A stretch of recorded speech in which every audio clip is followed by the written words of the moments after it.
Yo les agradezco la presencia de ustedes. La verdad que después de la ocurrencia del terremoto, estos temas son como boom, digamos. O sea, durante mucho tiempo yo diría que había un conocimiento que siempre estuvo ahí, digamos, pero la importancia a estos temas, a fijarse bien los detalles, yo creo que es como una moda ahora. Y el día de hoy yo me quiero concentrar no tanto en temas de diseño, no tanto en temas de numéricos, no tanto en temas de formulación de la ingeniería estructural, de la estructuración sísmica. La estructuración sísmica es un concepto muy sutil, no es un tema cuantificable. Entonces yo me valgo de la fotografía que les puse ahí. Es un edificio dañado en el último terremoto en la ciudad de Manta. Entonces, si yo les hago notar ciertas cosas, por ejemplo, ¿cómo ve la estructura del edificio? Siento que se la ve razonablemente bien, ¿no es cierto? Yo no veo daños en columnas, yo no veo daños en vigas. Las losas parecería que estuvieron bien, ¿no es cierto? Entonces yo no veo un daño estructural propiamente. Pero ¿cómo quedó el edificio? ¿Se atreverían ustedes a pasar una réplica en ese edificio? ¿Decretarían habitabilidad a ese edificio? No, ¿no es cierto? Entonces, lo primero que hay que entender es que existe cierta verdad incómoda en términos de ingeniería. ¿Por qué? Porque lo que espera la sociedad de la ingeniería y de la arquitectura no es esto. ¿Se cumplió el objetivo del diseño de la estructura? Se cumplió, ¿no es cierto?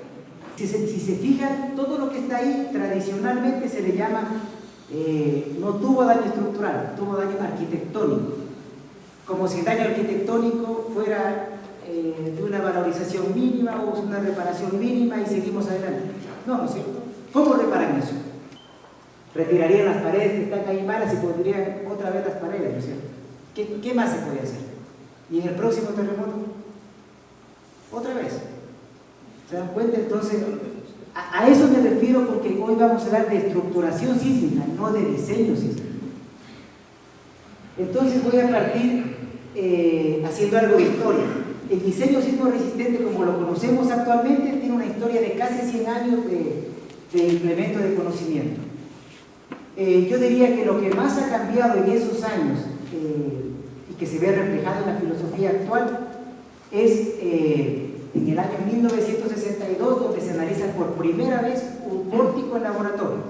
Se tiene la formulación matemática, se tiene el marco, el pórtico de hormigón a escala real y se lo estudia. Y a partir de eso,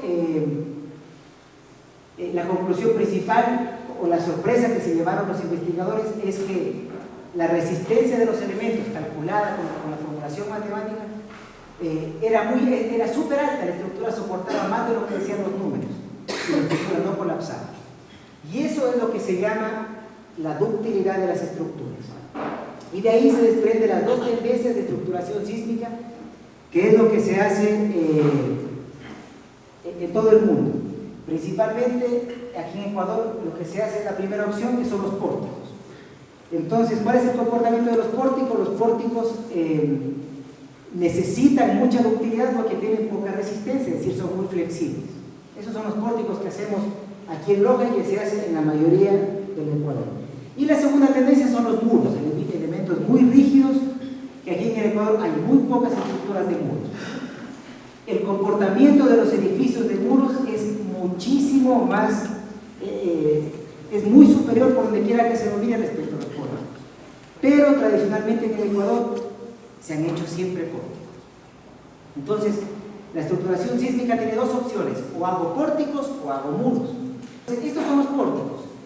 Esto dice la norma, esto está en la norma ecuatoriana de la construcción. Entonces, ¿qué es lo que dice?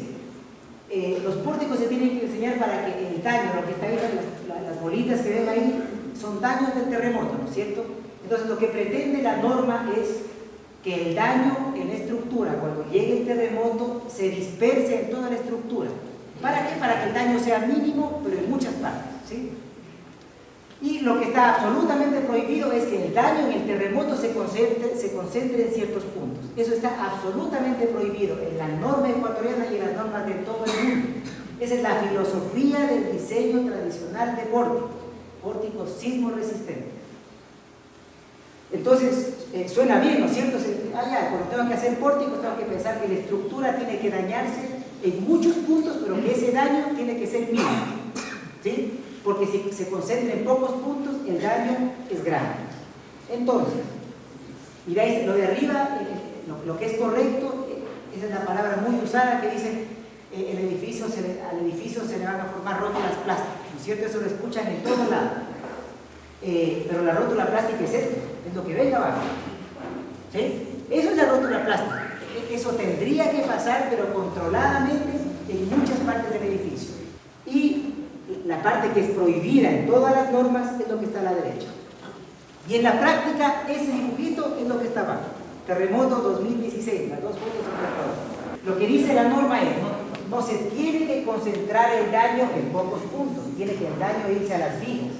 Y al final del terremoto podrían formarse rótulas en las bases, o sea, podía fallar las columnas del primer piso. Pero lo que no puede pasar es que se dañen las columnas del primer piso. En términos más de ingeniería, es lo mismo del gráfico anterior, ¿no es cierto? Se formaban rótulas en las vigas y al final, si es que el terremoto es muy grande, se pueden formar rótulas en la base. Y estrictamente prohibido que se dañen las columnas del primer piso, ¿no es cierto? Bueno, y luego hay otros conceptos fundamentales que están en la norma, en anexo, y que se deben hacer ciertas verificaciones para cumplir ese objetivo. Todo lo que dice la norma que no hagamos es eso. Pero estos conceptos que vimos están en las normas más o menos hace como 35 años. Ahora se van haciendo, lo que existe ahora son ciertos afinamientos en conceptos más finos, en el detallamiento más fino. Por ejemplo, lo que ahora, una de las cosas que ahora ha ido cambiando en las normas son las longitudes de anclaje, todas esas cosas, pero el concepto del capítulo 21 del ACI, el capítulo 21 está de 1987. O sea, esto de acá no debía haber pasado y no hay excusa, esto no es producto de la norma, ¿sí? Vamos a ver que incluso esto no es ni producto ni siquiera de la construcción. Yo los voy a ir llevando al desarrollo de que ustedes se van a ir dando cuenta de cuál es el problema en estos tipos de colapsos. Yo les hago la siguiente reflexión. ¿Ustedes creen que en esa estructura, imaginemos que todas las columnas verdes que están acá, imaginemos que tenían varillas de 18, por ejemplo, y estribos de 8 milímetros. ¿Ustedes creen que eso cambiaba si en vez de 18 milímetros las columnas tenían 22 milímetros? No. Yo creo que no, ¿no es cierto? Porque no es un problema de falta de hierro. De hecho, hay estructuras de la misma época en donde no pasó esto. Pero el tipo de suelo tenía que ver. Ay, claro, el problema es multidimensional. El problema no es una sola causa, es multicausal, ¿sí? Yo en los terremotos que yo he visto, mientras trabajo en Chile, he visto 2 terremotos.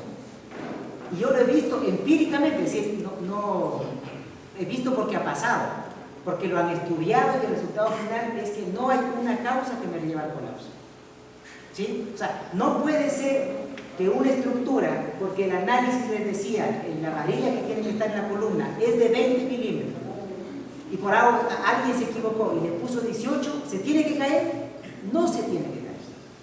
Entonces, lo que está prohibido en la norma ecuatoriana desde hace muchísimos años y en las normas de todo el mundo es que las estructuras colapsan. Se pueden dañar, pero no tienen que colapsar. Yo les presento acá un esquema de cómo se hace el diseño estructural en el Ecuador. Entonces, en la parte izquierda está el modelo idealizado que hace el calculista, ¿no es cierto? Él imagina que, bueno, están las columnas, están las vigas, están las losas, ¿y qué es lo que hace? Un modelo de análisis, ¿no es cierto? Y más o menos puede decir, oye, las columnas no son de 30, son de 40, las vigas, si es que tiene la flexibilidad de decirlo, porque muchas veces ustedes saben bien que hay cosas que tienen que ser de 30 por 30 y tienen que ser de 30 por 30 porque hay restricciones arquitectónicas. El de al lado hay un edificio igual que tiene 30 por 30, entonces ¿por qué el otro va a tener de 40? Hay mucha restricción por ahí, luego volvemos al tema. Entonces, ¿qué es lo que hacemos los calculistas? Suponemos que hay vigas, columnas, losas, metemos a un modelo, ¿no es cierto? Entonces el primero es nuestro modelo de análisis, en los programas más sofisticados que se pueden imaginar. legales o no legales, pero tenemos la última tecnología en programas de análisis. Entonces, hecho eso, el calculista hace sus planos, se construye el marco tal cual. Y ¿qué hacen después de hacer los marcos? Después de hacer las columnas, vigas, losas, ¿qué es lo que hacen? Las paredes, ¿no es cierto? Se mete todo lo que conformará el diseño arquitectónico final. Y el calculista sigue pensando que esto de acá, más agregar la mampostería, tendrá este comportamiento, que durante el terremoto es más o menos esa deformada la que uno debiera esperar del edificio, ¿no es cierto? Aquí hay una inversión de momento de las vigas, las columnas también tienen cierta inversión de momentos, pero los calculistas seguimos pensando que esto se va a comportar como esto. Y el calculista entonces dice, ya, entonces yo ahí voy a cumplir mi norma de que, o sea, lo que me dice la norma, que si llega un terremoto muy grande, ¿cómo se va a dañar el edificio? En muchos puntos, ¿no es cierto? En las vigas, extremos de las vigas donde existen grandes momentos, y finalmente si el terremoto es muy grande, se dañará las columnas del primer piso, ya sea en pie o cabeza. ¿Trabajó o no trabajó la mampostería? ¿Trabajó la losa, trabajó las vigas, trabajó las columnas? ¿Quién trabajó? La mampostería, ¿no es cierto? Siempre ha trabajado la mampostería. Ahora, les hago un paréntesis. Recuerden que la ocurrencia del terremoto en una estructura es una relación física muy simple de energía, súper simple. La energía que le entra al edificio, cuando le llega el terremoto, tiene que el edificio sacarla. ¿Sí? La energía no la conserva el edificio ni la destruye, sino que la transforma, la devuelve de otra forma. ¿Cómo la saca la estructura, la energía que le lleva el terremoto? ¿Cómo lo saca? Con daño, ¿sí? Con fisuración, con rotura, con fluencia de las varillas, pero saca el daño. Entonces, una relación de energía, el edificio le entra energía en el terremoto y la saca. ¿Cómo la saca? Ese es el diseño estructural. ¿Se acuerdan que les decía que la filosofía era esparcir el daño en muchísimas partes, ¿no es cierto? Eso es como la estructura saca la energía que le entró en el terremoto. ¿Sí? Hay mucha energía que se gasta por fisuración. Pregunta, cuando los terremotos son chicos, cuando son sismos pequeños, ¿cómo saca la estructura la energía que le entró del terremoto? Con deformación elástica, por eso no hay daño. ¿Sí? La energía elástica no produce plastificación. Ustedes toman una varilla de así y si la hacen así, eso es energía, ¿no es cierto? Si es que eso está elástico, vuelve a la situación normal y es lo que vemos en cualquier sismo menor. Pero cuando el terremoto es más grande, la energía que le entrega el terremoto al edificio es más grande, alguien por algún lado tiene que salir energía. ¿Y aquí cómo sacó la energía del edificio? Salió por el daño del asma posterior. Entonces ahí uno se pregunta, ¿qué tan válido es ese modelito de que yo hago mis marcos de hormigón, les meto mampostería y pienso que se comporten como si estuvieran solas? Aquí a la izquierda ustedes tienen una estructura de un piso, ¿sí? Que tiene columnas de 40 por 40 y vigas de 30 por 60. O sea, relativamente rígido, ¿no es cierto? O sea, 40 por 40 y columnas 30 60 no es poco, ¿no es cierto? Entonces, a esta estructura de un piso le pusimos un corte lateral que representa la ocurrencia del sismo, que dice ahí 12 toneladas, ¿no es cierto? Y la distribución de corte, o sea, de fuerzas que toma la columna para resistir esas 12 toneladas, está puesta ahí la distribución, ¿cierto? ¿Cómo se distribuye eso? De la rigidez de cada elemento, ¿sí? Hay muchas formas de hacer esto, digamos. Entonces, ¿qué es lo que hicimos? A la derecha está la misma estructura, pilares, columnas de 40 por 40, vigas de 30 por 60, lo mismo, exactamente lo mismo, pero le agregamos las mamposterías, ¿sí? ¿Con qué propiedades? Con las propiedades que yo les puse aquí en azul, ¿sí? Ahí está el módulo de rigidez, el módulo de corte, el módulo de elasticidad, todas las características mecánicas que nos permiten hacer un modelo que están puestas ahí. Esas propiedades de la mampostería no son nada sofisticados, nada alto, es una mampostería que yo pensaría que es típica de nuestro país. Tiene ladrillo artesanal, construcción hecha por un albañil. No son rigideces de esa mampostería altísimas. Es lo que yo pensaría que es un promedio de lo que se hace acá, ¿sí? Pero le puse ahí de 15 centímetros, o sea, una pared con ladrillo echado. ¿Qué hice? Aquí está puesta la rigidez de esta estructura. ¿Qué tiene esta estructura? Columnas, vigas y obviamente una losa. Y tiene, ojo, tiene el mismo corte sísmico que son 12 toneladas. Y aquí a la derecha puse la rigidez de esta estructura, pero ya considerando la presencia de las paredes de mampostería. Ahora, fíjense por favor con rojo la distribución de las fuerzas de corte que toman las columnas. Fíjense por ejemplo, en esta viene de aquí que dice que tomaba 1.10 toneladas, ¿no es cierto? Esta. ¿Y aquí cuánto toma? 0.22. Comparen, recorran todas las columnas y comparen con su correspondiente a la izquierda. Y miren por favor con azul lo que de esas 12 toneladas cuánto se llevan las mamposterías. Si fijan, la mampostería superior izquierda que resiste casi 3 toneladas. ¿Sí? Abajo hay otra que resiste 3.05, pero todas toman mucho, ¿no es cierto? ¿Cuál sería la sumatoria de fuerzas sísmicas al sumar lo rojo con lo azul? ¿Cuánto tiene que dar? 12, ¿no es cierto? Porque hay equilibrio. Entonces, yo aquí les hice la sumatoria de corte para este modelo que toman las columnas y las vigas. ¿Cuánto se llevan las columnas? 3 toneladas de las 12. Y las mamposterías se llevan 9. Y abajo les comparé la rigidez, el CM, aquí dice KCM, quiere decir con mampostería, y abajo K sin mampostería. ¿Sí? Que dice 744 sobre 179. Y me dio una relación de 4,15. O sea, la estructura de la derecha es 4 veces más rígida que la estructura de la izquierda. ¿Y quién se llevó casi toda la responsabilidad del corte civil? Las mamposterías. Esto es un análisis elástico. Aquí no hay ninguna cosa sofisticada. Es lo más llano que puede haber en cuanto a complejidad de análisis. No hay nada. Otro ejemplo. Y yo creo que es mejor porque ahí en la parte izquierda está un piso 1 y a la derecha piso 2.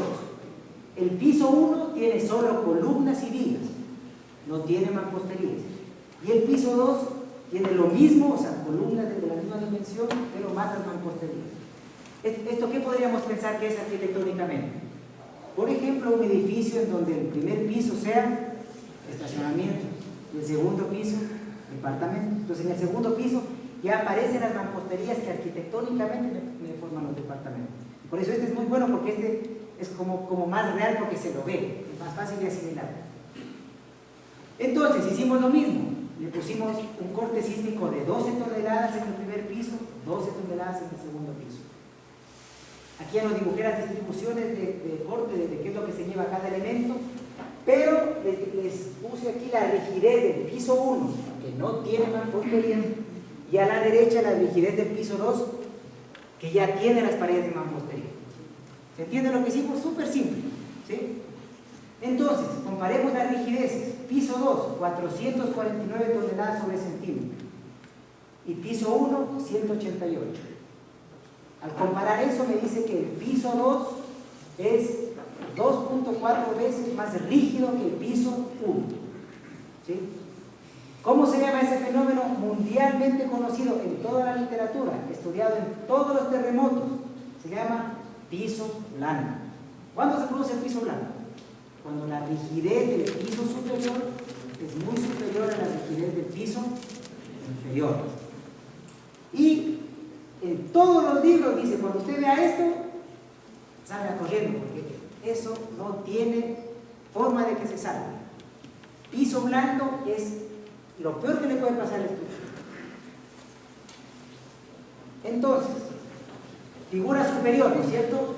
Perdón, se fija aquí, es de elevación del eje 1. El eje 1 es uno de esta elevación del eje de aquí. Este eje de aquí lo puse en elevación. Entonces, ¿qué esperaba la norma que nosotros hagamos? Un diseño en donde el daño se esparce en toda la estructura. ¿Para qué? Para que ese daño sea mínimo en varias partes, ¿sí? Y no se concentre en pocos puntos. Entonces, lo de arriba es lo que espera la norma. Y en la realidad, ¿qué construimos? Esto. ¿No es cierto? El mismo barco, eso es lo que pusimos aquí pared y aquí pared. Por eso es lo que aumentó la rigidez del segundo piso. ¿Cuánto era? 2 punto algo, 2.4 veces la rigidez del segundo piso respecto al primer piso. Entonces, en la realidad, ¿se va a formar alguna ruptura arriba? No, porque es muy rígido. ¿Dónde se van a formar? Abajo.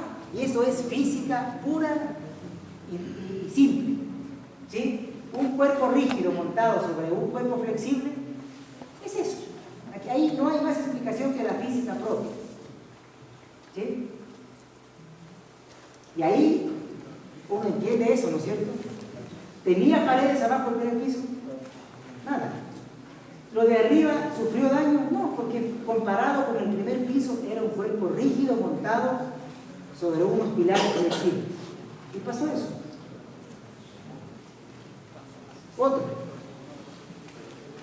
Dice más claro, yo creo, porque se dan cuenta que lo de arriba está lleno de paredes, es un cuerpo rígido y abajo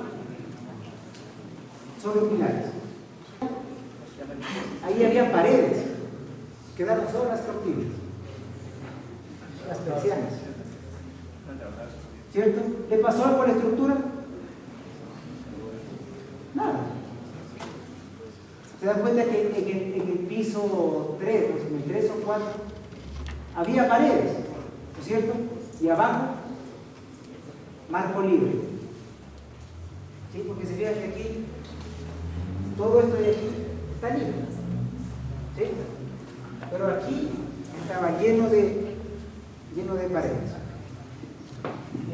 Entonces, al hacer este ejercicio matemático simple, uno ya le va encontrando cierta lógica la mecánica de falla que sufrieron estos edificios. Y esto no es un razonamiento que se lo ha hecho ahora. Esto, en todos los terremotos que han pasado, se ha demostrado que ese es uno de los grandes problemas de tanto colapso que se observa. Yo solo lo que estoy haciendo hasta ahora es que ustedes hagan el link o hagan el nexo entre la presencia de otros elementos estructurales, como son las paredes, afectan el comportamiento de la estructura. Entonces, con estos conceptos que hemos visto, vamos a describir ya lo que es la estructuración. Y es simple, ¿qué es la estructuración? Es la manera de disponer adecuadamente elementos resistentes. Súper simple, suena súper fácil. Entonces, punto número 1, súper importante. Más importante que el análisis y el diseño puntual del elemento resistente es la estructuración del edificio. Y 2, les puse con negrita porque este es el mandamiento fundamental de la estructuración sísmica.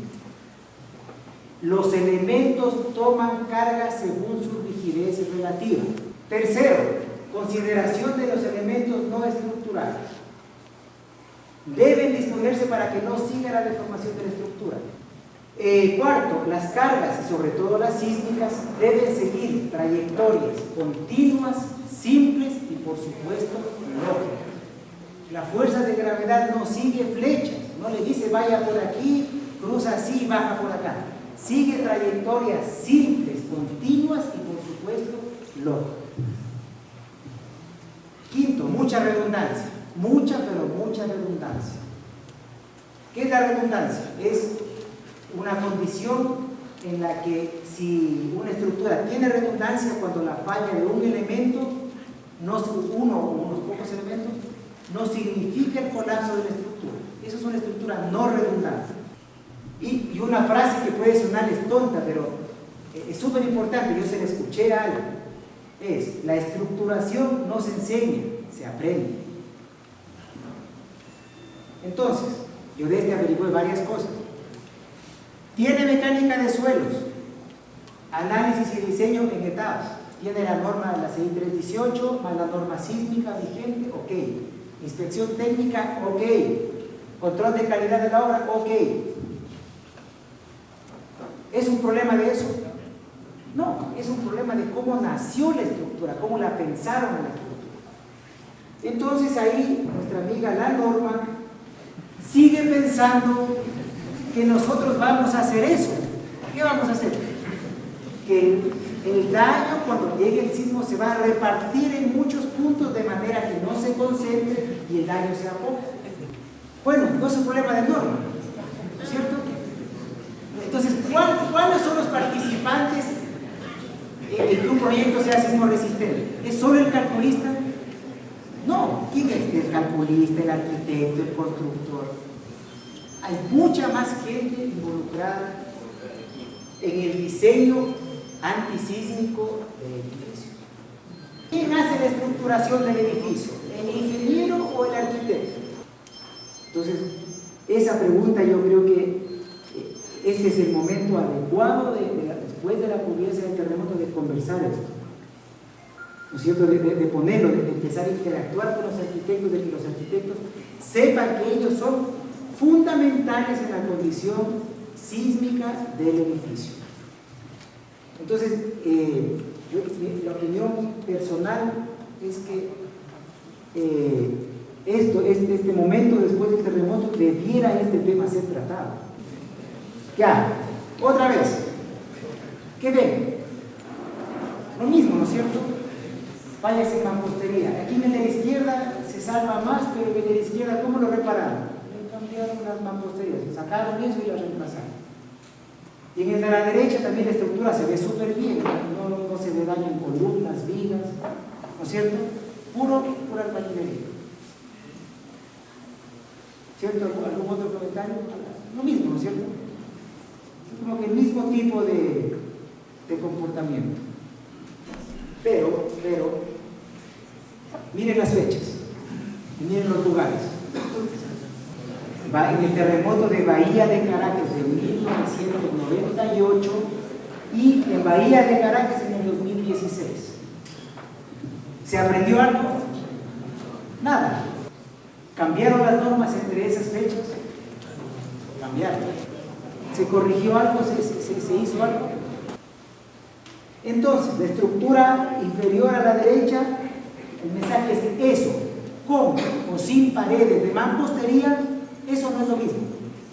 No es lo mismo. Favorable o desfavorable, pero no es lo mismo. ¿Sí? Lo de ahí a la derecha es lo que analizamos nosotros. Pero con paredes adicionales cambia el modelo de lo que estamos haciendo. Bueno, y arriba es lo que se hace comúnmente. Ya, vamos. Opciones. Opción número 1, aislar las mamposterías. Entonces, ¿cómo analizó el calculista estas columnas? Como están ahí, ¿no es cierto? Con una cierta longitud flexible, ¿cierto? Se fijan cómo la pared, como de mampostería, tiene otro pilarejo ahí que la separa de la columna estructural. Entonces, ¿qué se logra con eso? Que los elementos no estructurales no participen de la deformación de la estructura. Aquí el fenómeno de columna corta, súper conocido por todos. ¿Hay columna corta o no hay columna corta? No hay columna corta. ¿Sí? Entonces, esto es cuando hacen el modelo de esto, la construcción terminado es la representación del modelo. Porque si yo le pongo mampostería continua, va a moverse cuando se mueve el edificio.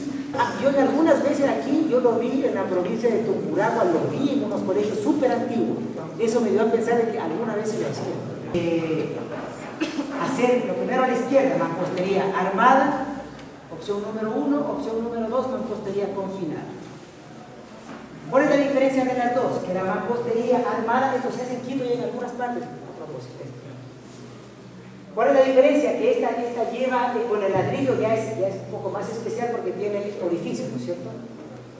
Y cada cierto número de ladrillos, cada cierto número de edificios va con una varilla vertical que es de diámetro menor, esto podrá ser 8 milímetros, hasta 6 milímetros, ¿sí? Pero él, para hacer esto, ya hay una mano de obra, hay una modulación que hay que hacer que es exhaustiva, porque esta varilla de aquí parte de abajo de la fundación. Entonces, si esta varilla me quedó desplazada por alguna cosa, ya no me encaja el ladrillo. Entonces, esto se observa mucho en conjuntos habitacionales donde esto es repetitivo, ¿sí? Pero se hace quito. Entonces, cada espacio en donde va la varilla va relleno de mortero. Un mortero muy líquido que permite que ocupe toda la... porque se forma como un pilarcito continuo, ¿no es cierto?, en toda la altura. Esto se llama mampostería armada. Y también hay ciertas distancias, hay cierto refuerzo horizontal cada cierto número de hiladas. ¿Está en la ANEC o no está en la ANEC? Está en la ANEC. ¿Alguien ha hecho esto con la ANEC? Nada. Está en la ANEC, está las fórmulas, está las verificaciones, está todo. Aquí. Segunda opción, mampostería confinada. ¿Qué es la mampostería confinada? La mampostería confinada, la característica fundamental, que sin esa característica no es confinada, es que primero se hacen las paredes y luego se hacen los pilarcitos. Se fijan que aquí, por ejemplo, hicieron esta esquina de ladrillo y aquí hay una columna que lo hormigonarán, la fundirán después de hacer la mampostería. ¿Cuál es el objetivo de eso?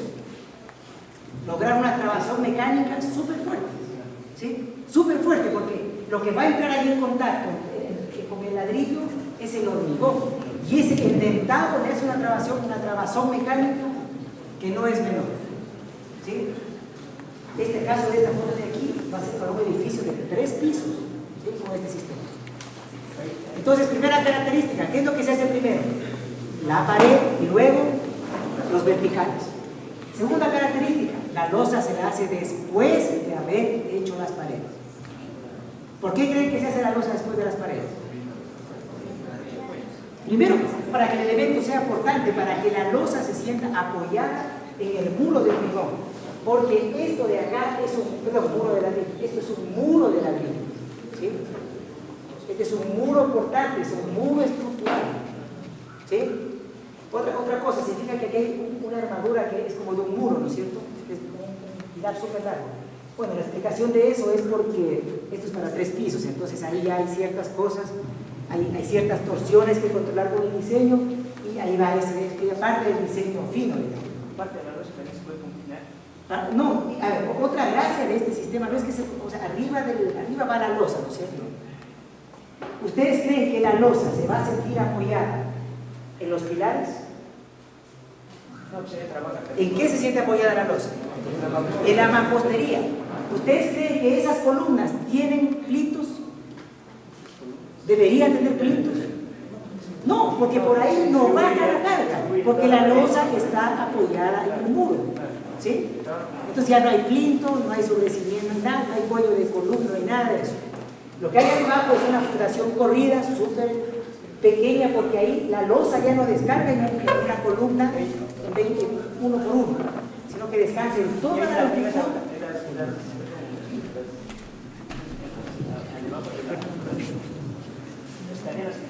Sí. Trabajarían ya como vigas. Claro, son como vigas. Yo creo que luego les puse un esquema ahí. Está claro, entonces estos dos sistemas se hacen. En Colombia y en Perú, confinado es todo. Todas las casas, vivienda social, todo es mampostería confinada. ¿Por qué? Porque ya se les cayeron las otras. Todo es mampostería confinada. Entonces, así se ve. Miren que también funciona con bloque, ¿sí? Miren, aquí a la izquierda se ve claramente que hicieron primero la mampostería, dejaron cierto endentado aquí, ¿no es cierto? ¿Para qué? Para hacer una trabazón mecánica entre el hormigón y el ladrillo.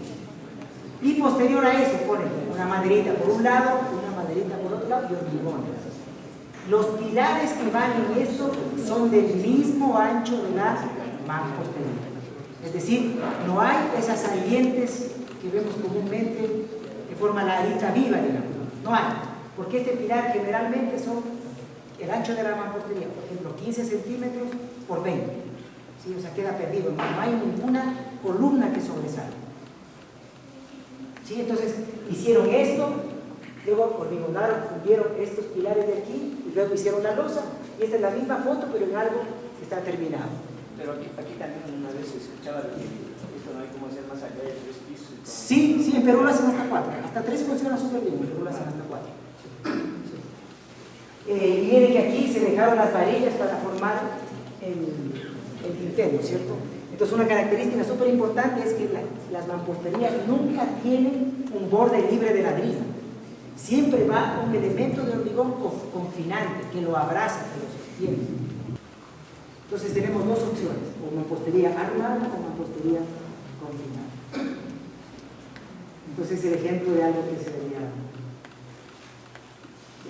hecho con bloques. Y esta foto, no la tomé yo, esta foto creo que es en Perú.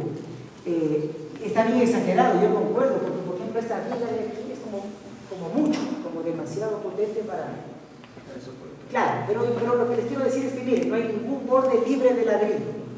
¿Sí? Miren aquí, hay un borde así, hay un ladrillo acá, todo, ¿sí me entienden? No hay la posibilidad de que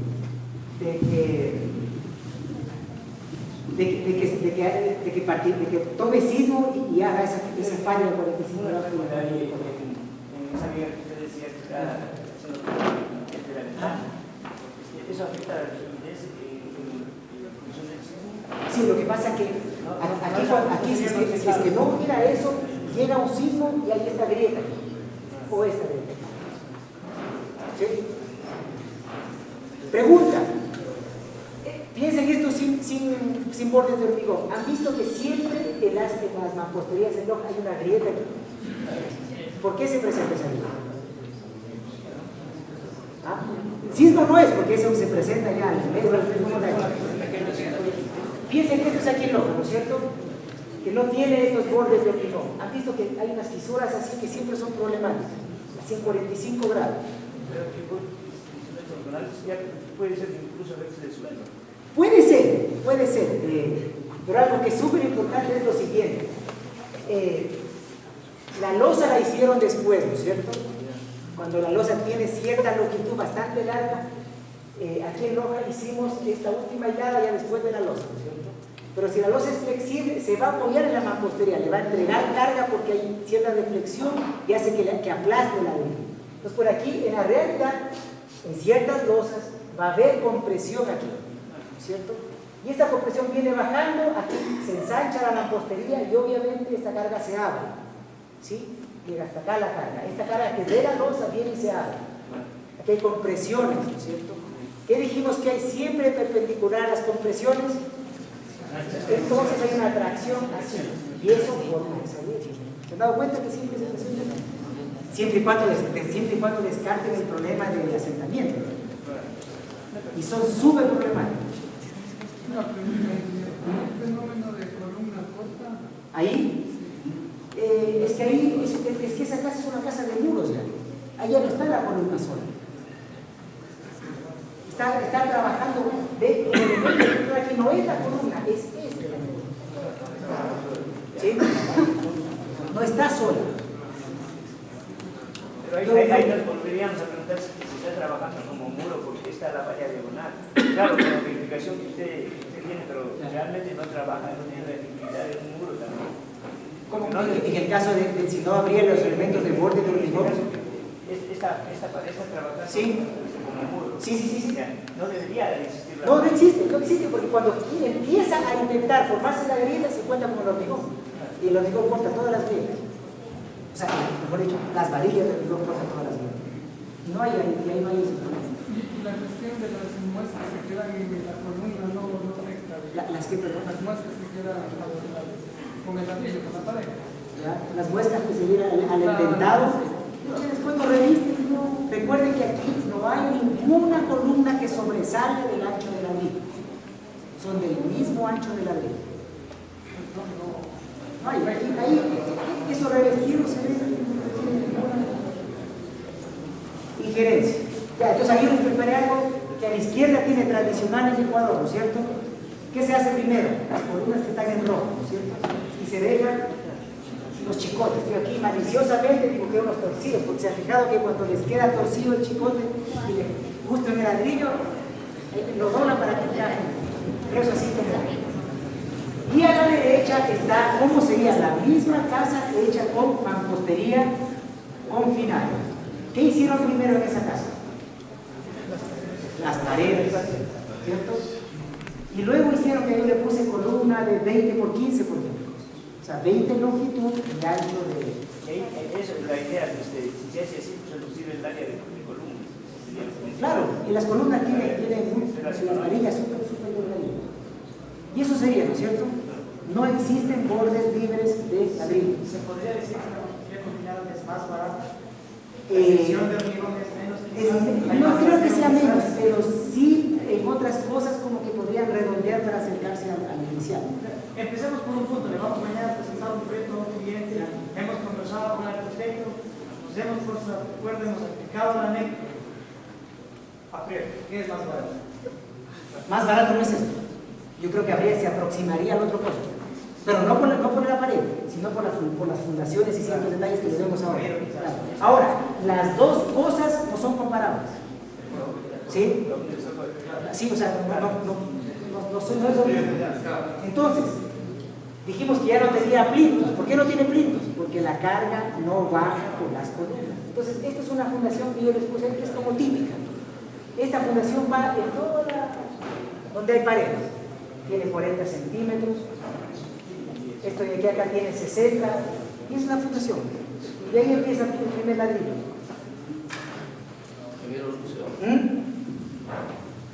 Con anuencia de los colegas ingenieros civiles, obviamente que tienen conocimiento, pero también aquí hay estudiantes, entonces valdría la pena acotar algo. Si estamos hablando de cimentaciones flotantes, tienen sus limitantes, es decir, tal vez como para que no se confundan, no es un